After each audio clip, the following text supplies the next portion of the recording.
One of these methods is called refluxing.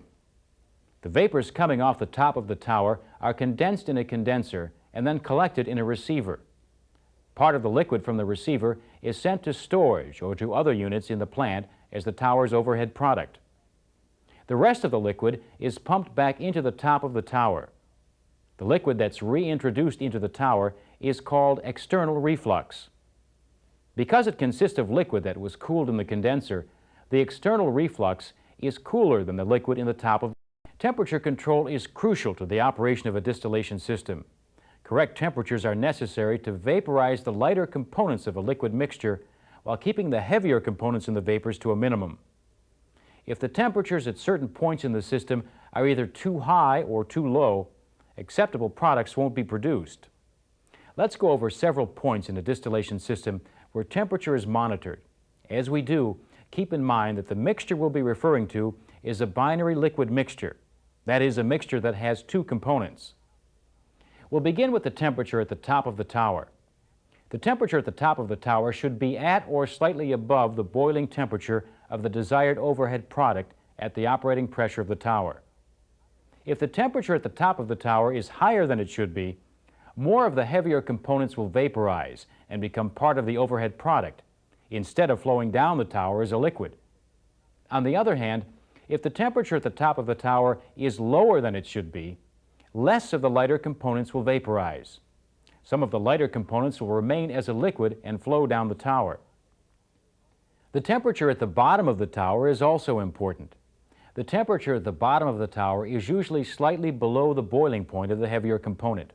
If the temperature at the bottom of the tower is too high, more of the heavier components will vaporize and move up the tower instead of remaining as a liquid. If the temperature at the bottom of the tower is too low, less of the lighter components will vaporize and move up the tower. Another place where temperature control is important is at the feed point.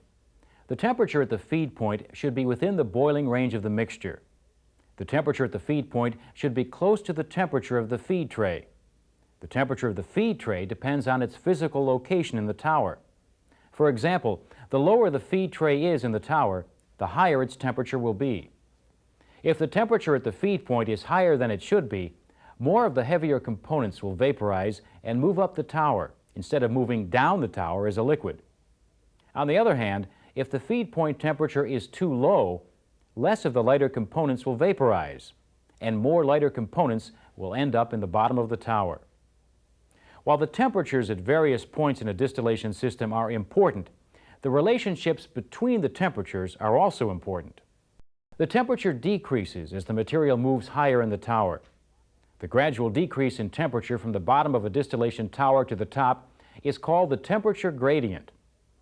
The temperature gradient is measured in terms of the difference between the temperature at the bottom of the tower and the temperature at the top of the tower. In order to maintain the proper temperature gradient, temperatures at critical points in the system must be controlled. Temperatures in a distillation system are typically controlled in three ways. One way is to control the temperature of the feed mixture by using a preheater. This regulates the temperature at the feed point. At the bottom of the tower, temperature is controlled by the amount of heat that is added by the reboiler. This added heat is referred to as boil-up. The temperature at the top of the tower is controlled by the amount or the temperature of the cool liquid that's pumped back into the tower from the overhead receiver. This is called the reflux rate. Increasing the reflux rate decreases the temperature at the top of the tower. Some distillation systems contain equipment known as pump-arounds. The purpose of a pump-around is to remove hot liquid from the tower and pump it through a cooler. The cooled liquid is then reintroduced at a higher level in the tower. A pump-around helps control the temperature of the internal reflux. Since pressure affects the boiling temperature of a liquid, it's an important factor in the distillation process. If pressures in a distillation system are not correct, product purity could decrease. Tower pressure is often controlled by a pressure control valve located on the overhead receiver. This valve controls pressure by releasing vapors and any non-condensable gases that have collected in the receiver. In some cases, a vacuum system draws gases from the receiver to control tower pressure. Another pressure that's important to an operator is the tower's differential pressure. The tower's differential pressure is the difference between the pressure at the bottom of the tower and the pressure at the top of the tower. This difference in pressure is caused by the flow of vapors in the tower. Without vapor flow, there is no differential pressure. Generally, if the rate at which the vapors move up the tower decreases, the differential pressure will also decrease. And if the rate at which the vapors move up the tower increases, the differential pressure will increase. Changes in the differential pressure may indicate that a problem exists. For example, an increase in differential pressure could be an indication that the feed rate is too high. Too much feed entering the tower will overload it. If this happens, the differential pressure will increase, and the tower will be unable to make the desired separation. In this case, it might be necessary to decrease the feed rate.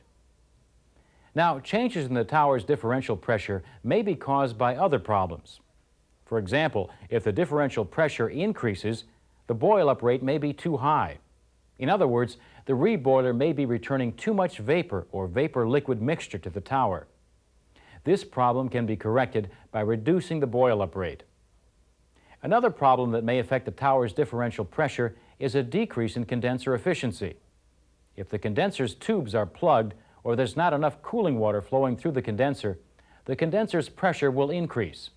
As a result, the flow of vapors from the tower to the condenser will decrease, and so will the vapor flow up the tower. This means that the tower top pressure will increase, and the differential pressure will decrease. If a condenser problem is suspected, the condenser should be checked, and corrective action should be taken if necessary. Now, changes in the tower's differential pressure may have other causes in addition to the ones we've identified. So it's important to carefully evaluate any situation before corrective action is taken. In this topic, we looked at two key factors in the distillation process: temperature and pressure. Remember that although we discussed them separately, temperature and pressure work together. Both of these factors must be correct for the distillation process to work properly. Now, try to answer some practice questions to check your understanding of what we've gone over. Another place where temperature control is important is at the feed point. The temperature at the feed point should be within the boiling range of the mixture. The temperature at the feed point should be close to the temperature of the feed tray. The temperature of the feed tray depends on its physical location in the tower. For example, the lower the feed tray is in the tower, the higher its temperature will be.